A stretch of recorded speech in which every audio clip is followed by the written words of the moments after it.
Views مختلف media sources کا دعویٰ ہے کہ چین اپنے ایئر کرافٹ کیریئرز کے لیے short take off and vertical landing aircraft کی تیاری پر کام کر رہا ہے۔ آج کی اس ویڈیو میں اس تیاری کی کچھ ممکنہ خصوصیات اور چینی بحریہ کے لیے اس کی افادیت پر بات کریں گے۔ اس کے علاوہ رائل نارویجین ایئر فورس کے زیر استعمال F-35 ایئر کرافٹس کی ہائی وے پر لینڈنگ سے متعلق خبر بھی اس ویڈیو میں شامل ہوگی۔ سو لیٹس بگن۔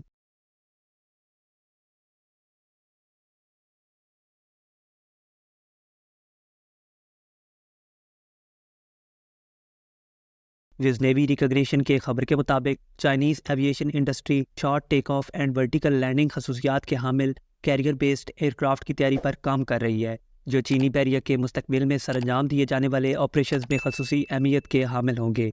اگرچہ اس جمپ جیٹ تیاری کی زیادہ تر خصوصیات منظر عام پر نہیں لائی گئی، تاہم نیوی ریکگنیشن ویب سائٹ پر موجود تصاویر میں یہ واضح طور پر دیکھا جا سکتا ہے کہ اس ایئر کرافٹ کو 4 ریٹریکٹیبل لفٹ فین سے ایکوپ کیا جانا ہے۔ اس کے علاوہ یہ جمپ جیٹ کافی حد تک رشین چیک میٹ اور امریکن F-35B ایئر کرافٹ کا مکسچر معلوم ہوتا ہے۔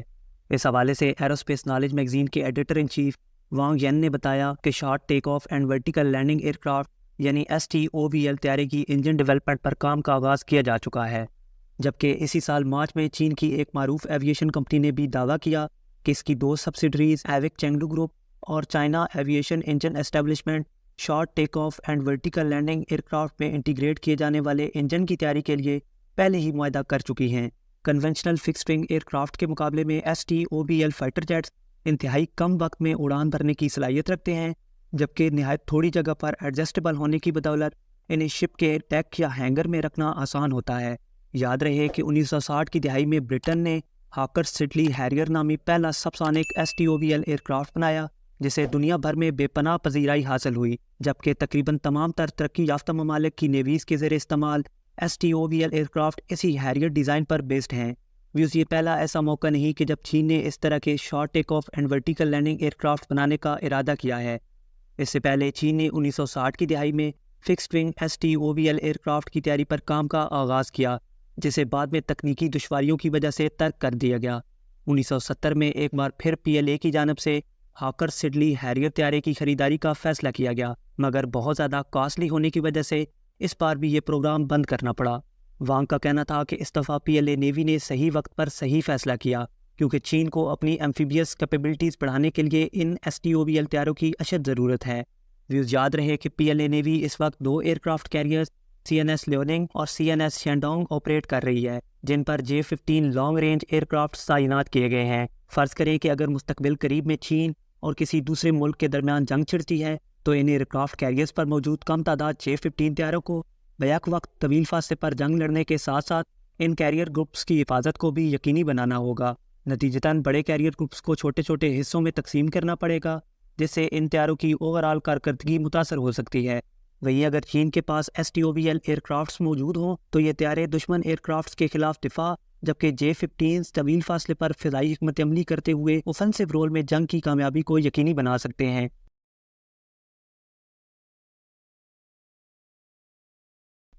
نارویجین ایئر فورس کے بارے میں اطلاعات ہیں کہ اس نے ریسنٹلی اپنے F-35A فائٹر جیٹس کو پہلی بار کامیابی سے ہائی وے پر لینڈ کروا کر ایک نیا مائل سٹون اچیو کیا ہے۔ جمعرات کے روز فن لینڈ کے علاقے نارتھ سووو میں واقع ایک ہائی وے پر رائل نارویجین ایئر فورس کے 2 F-35A فائٹر جیٹس نے فنش ایئر فورس کے F-18 سپر ہارنٹ لڑاکا طیاروں کے ہمراہ ایک ایکسرسائز کے دوران ان طیاروں کی ہائی وے لینڈنگ کنڈکٹ کی، جس کا مقصد ان F-35 ایئر کرافٹس کی آپریشنل کیپیبلٹیز کو انہینس کرنا تھا۔